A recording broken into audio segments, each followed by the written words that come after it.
இன்னைக்கு நான் ஒரு கதை சொல்ல போறேன். என்ன கதைப்பா? ராஜாளி கதை. ராஜாளினா என்ன? ராஜாளின்னா தெரியாதா? ராஜாளின்னா கழுகு தெரியுமா உனக்கு? தெரியுமே, ஈகிள். ஆ, ஈகிள் கரெக்ட்.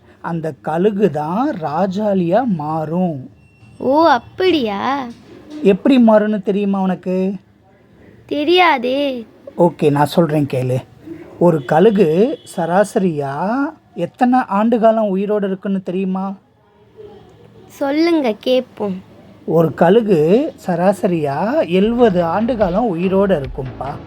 அந்த 70 வருஷத்தில் அது தன்னுடைய 35வது வயசு ஆகும்போது, அதாவது பாதி வருடம் 35 வயது ஆகும்போது, அதனால் பறக்க முடியாமல் அலகு எல்லாமே அந்த அலகால சாப்பிடும் இல்லையா, இந்த மீனை கொத்தி எப்படி சாப்பிடுது, இந்த அலகால சாப்பிடும்ல, இந்த அலகு உதிர்ந்து விழுந்துடும்.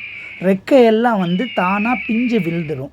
அந்த மாதிரி சமயத்தில் அந்த கழுகு தனியாக ஒரு மலைக்கு மேலே போய் ஒரு பாறையின் நடுவில் வாழ்ந்துக்கிட்டு இருக்கும்.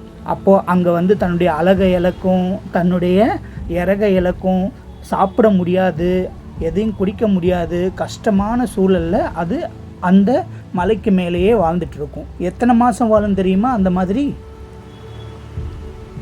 தெரியுமா தெரியாதா? எத்தனை மாதம் இருக்கும்? தெரியாதப்பா. 4 மாதம் வரைக்கும் அது சாப்பிட முடியாமல் பறக்க முடியாமல், இறகு இருந்தால் தானே பறக்க முடியும், அந்த அலகு இருந்தால் தானே சாப்பிட முடியும். ரெண்டுமே இல்லைன்னா அந்த கழுகால் என்ன பண்ண முடியும்? சாப்பிடவும் முடியாது, பறக்கவும் முடியாது. ஆனால் 4 மாதம் அது பொறுமையாக அந்த இடத்துலையே தன்னுடைய உயிரை தைரியமாக வச்சுக்கிட்டு என்னால் வாழ முடியும்னு நம்பிக்கையோடு வாழும். அந்த 3வது 4வது மாதம் கடக்கும்போது என்ன ஆகும் தெரியுமா? புதுசாக அந்த கழுகுக்கு அலகு முளைக்கும், ரெக்கை முளைக்கும். ஸோ அது வரைக்கும் அது பொறுமையாக இருந்து அந்த அலகு ரெக்கை எல்லாம் முளைச்சதுக்கப்புறம் மறுபடியும் அது வீறு கொண்டு பறக்கும் பாரு தைரியத்தோட. அந்த நேரத்தில் இருந்து அது மறுபடியும் ஒரு 35 ஆண்டு காலம் உயிரோட நல்லாமல் வாழும். புரியுதா? அப்படி மாறும்போது நடக்கிற அந்த கழுகு தான், அந்த மாற்றத்தோடு வாழக்கூடிய அந்த கழுகு தான் ராஜாளின்னு சொல்கிறோம்.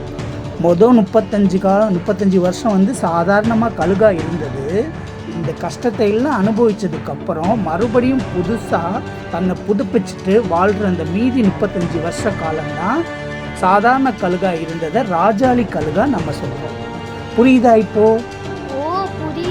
இதே மாதிரி தான் மனுஷங்களுக்கும் சில கஷ்டங்கள் எல்லாம் நேரும் வாழ்க்கையில். அந்த கஷ்டத்தை எல்லாம் நம்ம பொருட்படுத்தாமல் கடவுள் நமக்கு சாதாரண மனுஷனாக இருக்கிறவரை பெரிய மனுஷனாக ஆக்குறதுக்காக கொடுக்கப்படுற விஷயங்கள் தான் கஷ்டங்கள். அதையெல்லாம் சாதிக்கலாம்.